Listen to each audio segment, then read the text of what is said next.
Welcome to Democracy Now!, democracynow.org, The War and Peace Report. I'm Amy Goodman. The United Nations says the number of people displaced by war, conflict, and human rights abuses has topped 100 million for the first time. UN High Commissioner for Refugees, Filippo Grandi, announced the grim milestone as he met with Rohingya refugees who fled violence and government persecution in Burma. Much as we're all focusing on Ukraine as a catastrophic emergency, we must not forget that there's other critical situations in the world that need attention and resources. In Burma, at least 17 Rohingya, including 3 children, drowned after their boat capsized off the coast over the weekend. Dozens more are missing and feared dead. It's believed the Rohingya were attempting to cross the Bay of Bengal from Malaysia, fleeing persecution by Burma's military rulers. The UN reports as many as 10,000 Rohingya were killed by Burmese forces during the 2017 genocide, though some estimates put the death toll at double that number. Another 730,000 Rohingya were forced to flee Burma. In Mexico, 300 asylum seekers died Monday after their boat capsized off the coast of Veracruz. At least 4 others are missing. Another 4 were rescued, including a 12-year-old child. This is one of the survivors. It is something sad, but just imagine, people won't stop trying to reach the U.S. because it's supposed to provide a better life. Don't think things are easy in our country.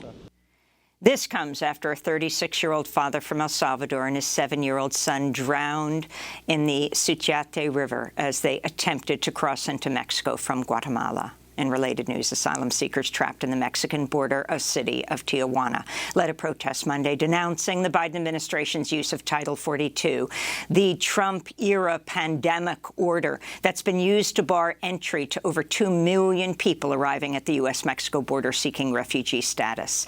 A federal judge on Friday ordered the Biden administration to continue enforcing the policy. Protesters insist they have a right under international law to claim asylum. For us, Title 42 ends the dream of many, because in all immigrants' dreams, asylum is a right, and Title 42 takes that right away from us.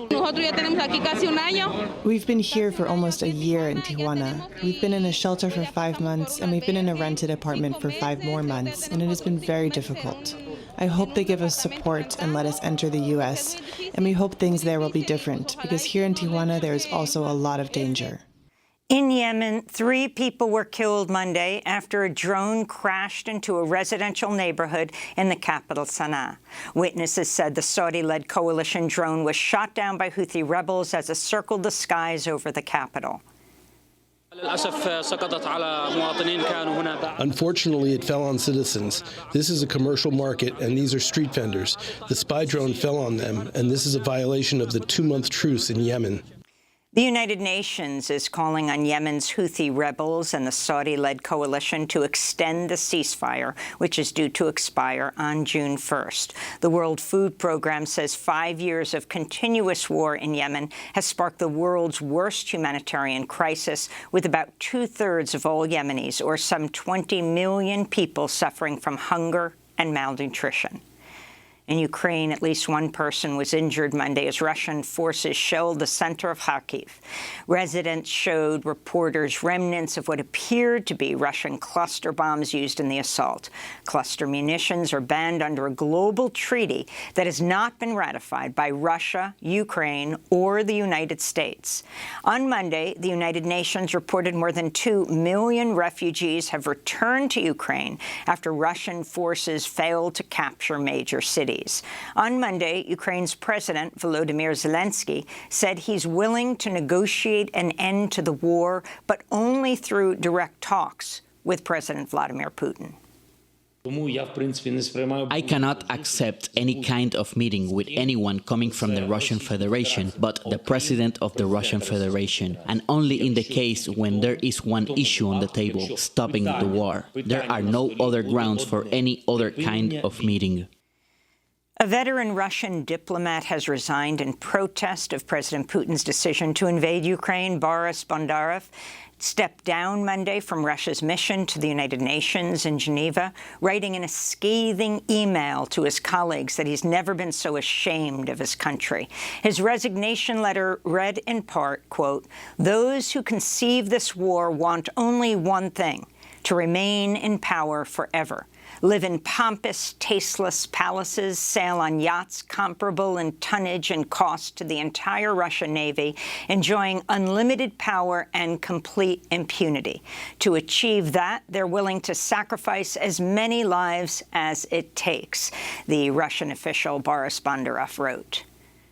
Pfizer reported Monday 3 smaller-sized doses of its COVID-19 vaccine were safe and effective at preventing symptomatic illness in children under the age of 5. Pfizer's announcement came as it prepared to submit a request for emergency use of its pediatric vaccine for U.S. children as young as 6 months old. Approval could come after the FDA convenes a panel of independent vaccine experts June 15th, when the agency will also consider Moderna's application for emergency use of its vaccine in young children. The U.S. Centers for Disease Control's warning gay and bisexual men they face an elevated risk of contracting monkeypox after public health officials identified 4 suspected cases of the viral disease in the U.S. and 1 definite one. Monkeypox is endemic to Central and West Africa and is most often spread from animals to humans. It can cause rashes and painful lesions on the body that, left untreated, can sometimes be fatal. The World Health Organization has recently identified 200 confirmed and suspected cases across a dozen countries. The WHO epidemiologist Maria Van Kerkhove said Monday the monkeypox outbreak appears to be linked to sexual activity among men. The transmission is really happening from close physical contact, skin-to-skin contact. So it's quite different than COVID in that sense. And the thing I just want to say here is that this is a containable situation, particularly in the countries like where we are seeing these outbreaks that are happening across Europe, in North America as well.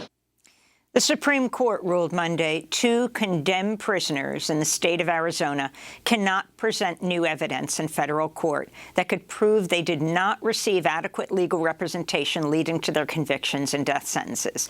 The case involves David Martinez Ramirez and Barry Lee Jones, who say their lawyers failed to present evidence that could have exonerated them. Writing for the court's 6-3 conservative majority, Justice Clarence Thomas ruled that, quote, serial relitigation of final convictions undermines the finality that is essential to both the retributive and deterrent functions of criminal law, unquote.